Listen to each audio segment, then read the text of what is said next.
Good morning students. मैंने अपने पिछले वीडियो में आपको हैदर अली तथा अंग्रेज़ के विषय में बताया था और हमने प्रथम और द्वितीय आंग्लो मैसूर युद्ध किए थे। आज हम ले रहे हैं टीपू सुल्तान तथा अंग्रेज़। टीपू सुल्तान का जन्म 1749 ईस्वी में हुआ था और यह सब माना जाता है कि मुस्लिम फ़कीर टीपू मस्तान औलिया के आशीर्वाद से हैदर को पुत्र प्राप्त हुआ था। इसीलिए उसने अपने पुत्र का नाम फ़तेह अली टीपू रखा, जो इतिहास में अपनी वीरता के कारण टीपू सुल्तान के नाम से प्रसिद्ध हुआ। तो अब हम ले रहे हैं तृतीय आंग्लो मैसूर युद्ध 1789 से 1792। टीपू की महत्वाकांक्षा शांत होने वाली नहीं थी। अंग्रेज़ों के विरुद्ध उसे घृणा तो विरासत में मिली थी। वह विदेशी शक्तियों के सहयोग से अपनी शक्ति संगठित करना चाहता था। तुर्की के सुल्तान से अंग्रेज़ों के विरुद्ध सहायता प्राप्त करने के लिए 1786 में उसने एक प्रतिनिधि मंडल कुस्तुनतुनिया भेजा। 1787 में टीपू ने एक दूसरा प्रतिनिधि मंडल फ्रांस भेजा। कॉर्नवालिस और टीपू के संघर्ष के कारणों के संबंध में इतिहासकारों के दो मत हैं। कुछ इतिहासकार यह मानते हैं कि कंपनी ने भारत में अपनी साम्राज्य विस्तार की नीति के कारण टीपू से संघर्ष किया। इस कथन के समर्थन में उन्होंने यह तर्क दिया है कि चूंकि मंगलोर की संधि कंपनी के लिए अपमानजनक थी, अतः कंपनी टीपू से बदला लेना चाहती थी। जबकि अन्य इतिहासकार यह मानते हैं कि यद्यपि कॉर्नवालिस भारत में अहस्तक्षेप की नीति का अनुसरण कर रहा था, परंतु टीपू ने स्वयं ऐसी परिस्थितियां उत्पन्न कर दी थीं जिससे विवश होकर कॉर्नवालिस को टीपू से संघर्ष करना पड़ा। टीपू ने अपनी शक्ति में वृद्धि कर अपने पड़ोसी राज्यों पर आक्रमण करना आरंभ कर दिया था। उसने हैदराबाद पर आक्रमण कर गंटूर पर भी अधिकार कर लिया। अब लेंगे टीपू द्वारा ट्रावनकोर पर आक्रमण। टीपू ने 29 दिसंबर 1789 को ट्रावनकोर पर आक्रमण कर दिया। कॉर्नवालिस ने युद्ध शुरू करने से पूर्व मराठों और निज़ाम से संधि करने का निर्णय कर लिया। 1 जून 1790 को निज़ाम से और 4 जुलाई 1790 को मराठों से टीपू के विरुद्ध संधियां कर ली गईं, जिसके अनुसार दोनों ने अंग्रेज़ों को सैनिक सहायता देने का वचन दिया तथा अंग्रेज़ों ने युद्ध की उपलब्धियों को तीनों में बांटने का आश्वासन दिया। इस प्रकार कॉर्नवालिस ने टीपू के विरुद्ध त्रिगुट का निर्माण कर लिया। अब लेंगे युद्ध का आरंभ। कॉर्नवालिस ने टीपू को अपनी आशा से अधिक शक्तिशाली पाया। इसीलिए 1791 के आरंभ में उसने मद्रास पहुंचकर टीपू के विरुद्ध सेना का नेतृत्व अपने हाथ में ले लिया। कॉर्नवालिस ने 21 मार्च 1791 को बंगलौर पर अधिकार कर लिया। इसके पश्चात कॉर्नवालिस ने मैसूर की राजधानी श्रीरंगापट्टनम की ओर कूच किया। टीपू ने कुशल सैन्य संचालन का परिचय दिया, अतः कॉर्नवालिस को कोई सफलता नहीं मिली और विवश होकर 26 मई 1791 को बंगलौर लौट आया। 5 फरवरी 1792 को कॉर्नवालिस ने पुनः श्रीरंगापट्टनम का घेरा डाला। टीपू ने फिर सैन्य संचालन का परिचय दिया, परंतु ब्रिटिश सेना का अत्यधिक दबाव देखकर टीपू ने कॉर्नवालिस के पास अपना दूत भेजकर संधि की बातचीत की। नेक्स्ट है श्रीरंगापट्टनम की संधि 23 मार्च 1792। इस संधि के अनुसार टीपू ने मैसूर राज्य का आधा भूभाग अंग्रेज़ों को समर्पित कर दिया। टीपू ने हैदर अली के समय के अंग्रेज़ युद्धबंदियों को मुक्त करने का भी वचन दिया। तीसरा, टीपू ने युद्ध की क्षतिपूर्ति में 30 लाख पाउंड कंपनी को देना स्वीकार किया।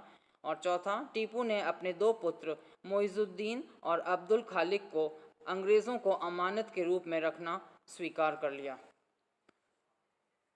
अंग्रेज़ों के पास अपनी अमानत के रूप में रखना उसने स्वीकार कर लिया। अब युद्ध का महत्व। इस युद्ध के बाद मैसूर राज्य की आर्थिक समृद्धि व सुरक्षात्मक व्यवस्था छिन्न भिन्न हो गई। सामरिक महत्व के क्षेत्रों के निकल जाने पर मैसूर की प्राकृतिक सुरक्षा और व्यवस्था समाप्त हो गई। 30 लाख पाउंड और आधा राज्य का आधा भूभाग दे देने से मैसूर की आर्थिक व्यवस्था अस्त व्यस्त हो गई। अब टीपू के लिए विशाल सेना का खर्च वहन करना असंभव हो गया, अतः मैसूर की अंग्रेज़ों के विरुद्ध सफलता अब असंभव हो गई। अब ले रहे हैं हम चतुर्थ आंग्ल मैसूर युद्ध 1799, फोर्थ एंग्लो मैसूर युद्ध 1799।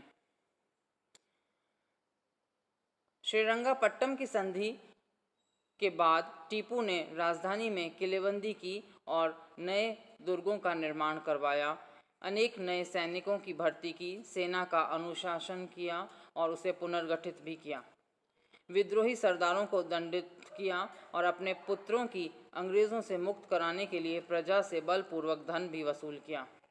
1798 में लॉर्ड वेलेस्ली भारत का गवर्नर जनरल बनकर आया। उस समय टीपू श्रीरंगापट्टम की संधि का बदला लेने की तैयारी कर रहा था। अब संघर्ष के कारण, पहला, टीपू ने अपनी सत्ता और शक्ति में बढ़ोतरी कर ली थी और अंग्रेज़ जो हैं उससे क्रोधित थे। श्रीरंगापट्टम की संधि के बाद उसने अपनी शक्ति को बढ़ा लिया था। दूसरा, टीपू ने मैसूर राज्य की सीमाओं को सुरक्षित करना शुरू कर दिया और दुर्गों का निर्माण कराया जो अंग्रेज़ सहन नहीं कर सके। तीसरा, टीपू ने अंग्रेज़ों के विरुद्ध विदेशी शक्तियों से सहायता प्राप्त करने के प्रयत्न किए और उसने अपने दूत कुस्तुनतुनिया और फ्रांस तक भी भेजे। चौथा, वेलेस्ली का उद्देश्य था कि फ्रांसीसियों के बढ़ते प्रभाव को रोका जाना चाहिए और टीपू ने पेरिन नामक फ्रांसीसी अधिकारी को अपनी सेना में नियुक्त कर दिया था। पांचवा, टीपू ने राज्य में 99 फ्रांसीसी अधिकारियों का सार्वजनिक सम्मान किया। वेलेस्ली ने 12 अगस्त 1798 के आलेख में कहा, टीपू के राज्य में फ्रांसीसी अधिकारियों का सम्मान एक स्पष्ट, असंदिग्ध और निश्चित युद्ध की घोषणा के समान है। वेलेस्ली ने टीपू के विरुद्ध फरवरी 1799 में युद्ध की घोषणा कर दी। युद्ध का आरंभ, वेलेस्ली ने एक सेना 11 फरवरी 1799 को टीपू के विरुद्ध भेज दी। कंपनी की सेना ने टीपू को 5 मार्च 1799 को सिद्धेश्वर नामक स्थान पर तथा 27 मार्च 1799 को मालावली नामक स्थान पर पराजित किया। इसके बाद 7 अप्रैल 1799 को कंपनी की सेना ने श्रीरंगापट्टम को घेर लिया। 5 मई 1799 को टीपू मारा गया। टीपू के मरते ही श्रीरंगापट्टम पर अंग्रेज़ों का अधिकार हो गया और अंग्रेज़ों की निर्णायक विजय हुई। युद्ध के परिणाम, पहला, अंग्रेज़ों ने टीपू के राजमहल और समस्त नगर को लूटा और विभिन्न स्थानों पर आग लगा दी। दूसरा, इस युद्ध में टीपू का पुस्तकालय भी, जिसमें 2000 से अधिक हस्तलिखित ग्रंथ थे, नष्ट कर दिया गया। तीसरा, टीपू की राजधानी के पतन से प्रत्येक अंग्रेज़ को लाभ हुआ। आर्थर वेलेस्ली को 1200 पाउंड के जवाहरात तथा 7000 पाउंड रोकड़ प्राप्त हुए। तो ये थे युद्ध के परिणाम। अब है मैसूर का राजनीतिक निर्णय। वेलेस्ली ने श्रीरंगापट्टम, कनारा, कोयम्बटूर, देहरापुरम के प्रदेश कंपनी के अधिकार में कर लिए।